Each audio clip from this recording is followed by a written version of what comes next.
अखिल भूमंडलीय सर्व शिरोमणि मुनि समाज के संस्थापक आदि मुनीश्वर योगेश्वर सद्गुरुदेव शिव मुनि महाराज की जय।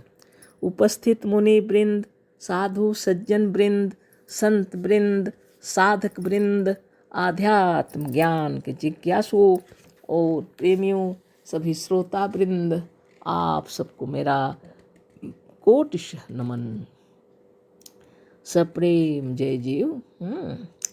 तो आध्यात्मिक चर्चा चल रही है और हम लोग सद्गुरुदेव शिव मुनि महाराज रचित ग्रंथ योग का परिचय पर विचार कर रहे हैं, चर्चा कर रहे हैं। अध्याय 2 पर चर्चा हो रही है। शीर्षक दिए हैं सद्गुरुदेव योग का साधन, और उसी के अंतर्गत छोटा शीर्षक है आसन। इसी पर खूब चर्चा हो रही है। तो अभी आगे हम लोग पढ़ेंगे धारणा। धारणा धरने या पकड़ने को कहते हैं। धरना या पकड़ना शब्द जिसके लिए आ सकता है, किसके लिए आ सकता है? धरना या पकड़ना उसके लिए आता है जो भाग रहा हो, दौड़ रहा हो। शरीर के भीतर कौन ऐसा है जो भागता फिरता है, जो चंचल है, जिसके कारण अचंचल भी चंचल हो रहे हैं? इसका नाम मन है। इसी मन को पकड़कर बाहर से भीतर की ओर लाना धारणा है ना। सद्गुरुदेव शिव मुनि महाराज की जय, है ना। धारणा का मतलब है पकड़ना, बोल रहे हैं। धरने को कहते हैं, पकड़ने को कहते हैं। और धरना या पकड़ना शब्द किसके लिए आ सकता है? धरना या पकड़ना उसके लिए आता है जो भाग रहा हो, दौड़ रहा हो। शरीर के भीतर कौन ऐसा है जो भागता फिरता है, जो चंचल है, जिसके कारण अचंचल भी चंचल हो रहे हैं? इसका नाम मन है। इसी मन को पकड़कर बाहर से भीतर की ओर लाना धारणा है। बताइए, बहुत बड़ी बात है ना। इस मन को पकड़ना है। मन बाहर की ओर भागता रहता है ना। अब को मन को पकड़ के अपने में लाना है। तो क्या करना है, क्यों पकड़ना है आखिर इस मन को? इसको भागने क्यों नहीं देना है? एक समय के लिए, एक समय जब ध्यानस्थ हो जाएंगे तो आपके अंदर में आत्मबल, मनोबल, ज्ञान बल, योग बल सब बढ़ जाएगा। इस मन को अगर आप स्थिर कर सकेंगे तो, है ना, मन को शांति दे सकेंगे तो अपार शक्ति मालूम होगी अपने आप में। इसीलिए इस मन को पकड़ना है। जब आप ध्यान तपस्या में बैठे हैं, चक्रभेदन कर रहे हैं, मन बाहर की ओर जा रहा है, बार बार दूसरी तरफ भाग रहा है, तो उस मन को फिर लाकर अपने चक्रों में उसको लाकर और चक्रभेदन करना पड़ता है। जब जब मन बाहर की ओर जाए तब तब मन को पकड़ना ही धारणा है, यानी अपने आप में लाना, उसको पकड़ कर, है ना। इसको कहते हैं धारणा। तो रामायण में लिखा है ना, प्रकृति पार प्रभु उर पुरवासी, सर्वरहित विरजय विनाशी। तो बड़ी विचित्र बात है। प्रकृति से पार में प्रभु बैठे हुए हैं और वो क्या हैं? अविनाशी हैं। कहाँ विराज रहे हैं? इस शरीर आप नगरी में, हृदय रूपी नगरी में वास करते हैं, है ना। और वहाँ तक जाने के लिए धारणा की आवश्यकता अवश्य पड़ेगी, क्योंकि बाहर दौड़ेंगे तो संसार में आप दौड़ रहे हैं, है ना। कल ही जो चर्चा हुई थी ना, गोचर जहाँ लगी मन जाई, सो सब माया जानहु भाई। बहुत बड़ी बात है ना। तो मन को पकड़ना ही पड़ेगा। बिना मन को पकड़े आप संसार में भ्रमण कर रहे होंगे, आप प्रकृति में भ्रमण कर रहे होंगे।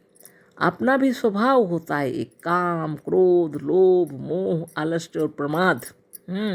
अपने स्वभाव भी ऐसे ही हैं। इसमें भी भटक रहे होंगे यदि, इसको भी प्रकृति कहते हैं। बाहर की दुनिया जो दिखलाई पड़ रही है उसको भी प्रकृति कहते हैं। ये सारी चीज़ों के रचयिता आप हैं, आपका मन है ना। इस मन को ही पकड़ना पड़ेगा।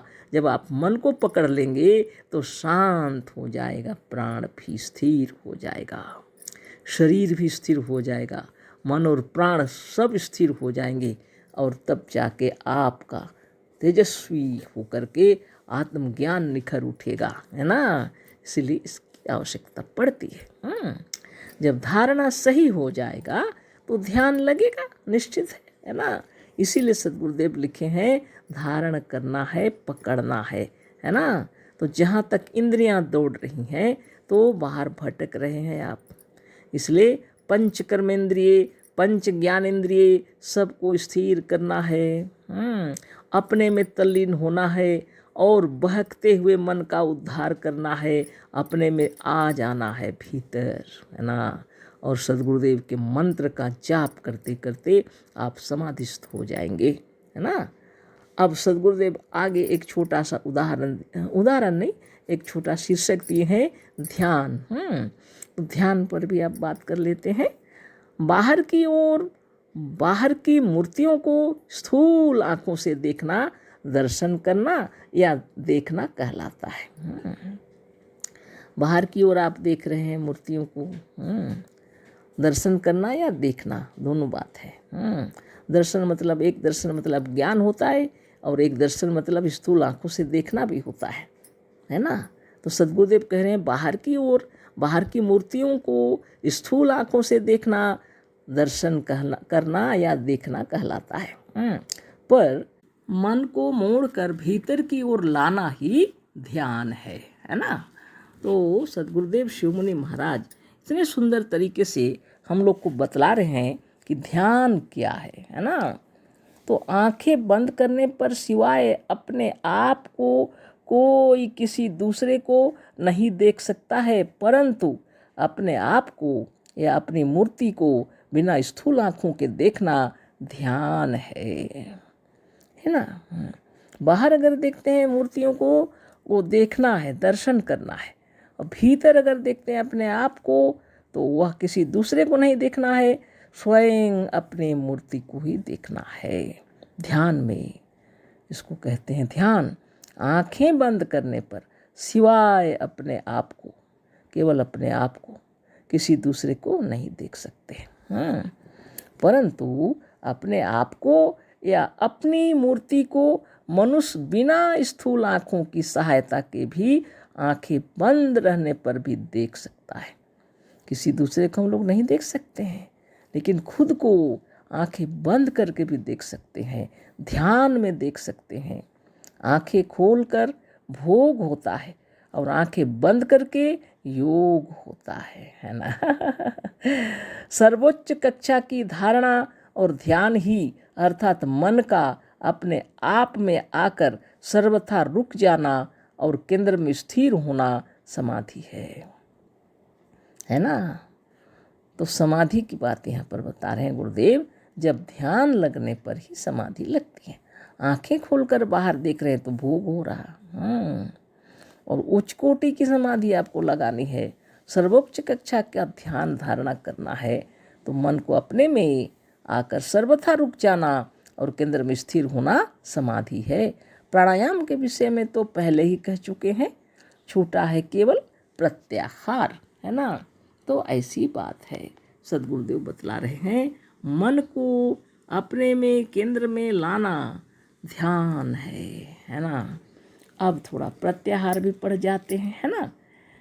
इंद्रियां जब या जिस अवस्था में बाहर जाकर विषयों का भोग करती हैं, इस अवस्था को या इस स्थिति को आहार कहते हैं। प्राणायाम के विषय में हो चुका है बात, बाकी रहा है प्रत्याहार। प्रत्याहार के विषय में यहाँ स्पष्ट लिख रहे हैं कि इंद्रियां जब कोई भी बाहर भोग करती हैं उसको आहार करना कहते हैं, और जब उलट जाती हैं उसको प्रत्याहार कहते हैं। उसी को सद्गुरु लिख रहे हैं उन्हीं की वाणी में। पर जिस अवस्था में इंद्रियां अपने अपने विषयों का आहार करना छोड़कर भीतर केंद्र में पहुंचकर, है ना, अपने आप में स्थिर हो जाती हैं उसे प्रत्याहार कहते हैं। आहार का उल्टा है प्रत्याहार, भोग का उल्टा है योग। इसे जो नहीं समझ सका वह योग को कभी नहीं समझ सकेगा, है ना। तो आहार नहीं करना है, इसको अच्छा से समझ लेना है। इंद्रियों को भी आहार नहीं कराना है ना। लोग केवल खाना नहीं खाना, पानी नहीं पीना इसी को समझते हैं, लेकिन हमारी आँख भी आहार करती है, आँखें भी, कान भी, नाक भी, जीभ भी, त्वचा भी, इन सारे जितने ज्ञान इंद्रिय हैं आहार छोड़ दें तो उलट जाएं, उसको कहते हैं प्रत्याहार, है ना। उलट कर भीतर अपने आप में आते समय भीतर के चक्रों को पार करना होता है। योग विद्या में इसे चक्र भेदन कहते हैं। इस पर भी यदि आपको यह सब बातें समझ में नहीं आई और अभी आप योग को सिद्ध नहीं कर पा रहे हैं तो हमारी बनाई हुई दूसरी पुस्तकों को भी पढ़ें, गुरुदेव कह रहे हैं, है ना। और बराबर पढ़ते रहें और साथ ही जहाँ तक समझ सके हैं उसके अनुसार साधन भी करें, पर कभी भूल के भी हठ योग ना करें। जबरदस्ती प्राणों को नहीं रोकना है उसको, और जबरदस्ती हाथ पैर को तोड़ मरोड़ करके वाला हठ योग कहलाता है।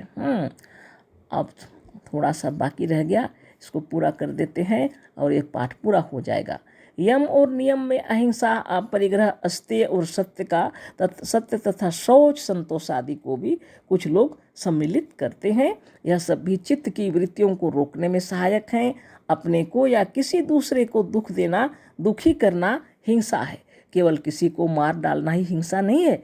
साधन काल में भी, साधन पर बैठने पर भी, साधन के समय भी यदि तुम मच्छर, खटमल या मक्खी भी मारते रहोगे या मारने का यत्न करते रहोगे तो ध्यान नहीं लगेगा।